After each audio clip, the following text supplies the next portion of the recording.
ಸ್ನೇಹಿತರೆ ನಮಸ್ಕಾರ. ನಾನು ನಿಮ್ಮ ಸಂಚಾರಿ ಸತೀಶ್ ಮಾತಾಡ್ತಾ ಇದ್ದೀನಿ. ಇವತ್ತಿನ ವಿಡಿಯೋಗೆ ಎಲ್ಲರೂ ಕೂಡ ಸ್ವಾಗತ. ಸ್ನೇಹಿತರೆ, ಏನಪ್ಪಾ ವಿಚಾರ ಅಂತ ಅಂದ್ರೆ, ಪ್ರತಿ ವರ್ಷದಂತೆ GKVK ಕೃಷಿ ಮಹಾವಿದ್ಯಾಲಯ ಏನಿದೆ, ಕೃಷಿ ಮೇಳೆ ಇದೇ ತಿಂಗಳು ನವೆಂಬರ್ 13, 14, 15, 16 4 ದಿವಸಗಳ ಕಾಲ ಒಂದು ಕೃಷಿ ಮೇಳವನ್ನ ಆಯೋಜನೆಯನ್ನ ಮಾಡಿದ್ದಾರೆ. ಪ್ರತಿಯೊಬ್ಬ ನಮ್ಮ ಯುವ ಮಿತ್ರರಾಗಿರ್ಬೋದು, ರೈತರಿಗೆ ಸಂಬಂಧಪಟ್ಟಂತ ವಿಚಾರ ಆಗಿರ್ಬೋದು, ಹಲವಾರು ವಿಚಾರಗಳ ಬಗ್ಗೆ ರೈತರಿಗೆ ಹೈನುಗಾರಿಕೆ ಮಾಡೋದ್ರಲ್ಲಾಗಿರ್ಬೋದು, ಕುರಿಕಾಣಿ ಸಾಗಾಣಿಕೆ, ಕುರಿ ಸಾಗಾಣಿಕೆ, ಇವರೆಲ್ಲ ಮಾಹಿತಿಗಳನ್ನ, ಇಕ್ವಿಪ್ಮೆಂಟ್ಸ್ ಗಳನ್ನ, ಮತ್ತೊಂದು ರೈತಿಗೆ ಸಂಬಂಧಪಟ್ಟಂತ ವಿಚಾರಗಳ ಹಲವಾರು ಬಗ್ಗೆ ತಿಳ್ಕೊಳ್ಬೇಕು ಅಂತಂದ್ರೆ ದಯಮಾಡಿ ಕೃಷಿ ಮೇಳಕ್ಕೆ ಬಂದು ಭಾಗವಹಿಸಿ ನಿಮಗೆ ಬೇಕಾದಂತ ಮಾಹಿತಿಗಳನ್ನು ತಗೊಳ್ಳಿ. ನೀವು ಕೃಷಿಯನ್ನ ಮಾಡ್ತಾ ಇದ್ರೆ ನಿಮಗೆ ಯೂಸ್ಫುಲ್ ಆಗುತ್ತೆ.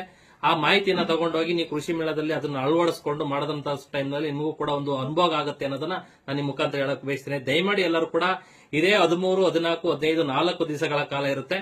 ದಯಮಾಡಿ ಎಲ್ಲ ಕೃಷಿ ಮೇಳಕ್ಕೆ ಬಂದು ಭಾಗವಹಿಸಿ ಮಾಹಿತಿಯನ್ನ ತಗೊಳ್ಳಿ ಅನ್ನೋದನ್ನ ನಿಮ್ಮ ಮುಖಾಂತರ ಹೇಳಕ್ ಬಯಸ್ತೇನೆ ಸ್ನೇಹಿತರೆ. ಜೈ ಹಿಂದ್, ಜೈ ಕರ್ನಾಟಕ ಮಾತೆ.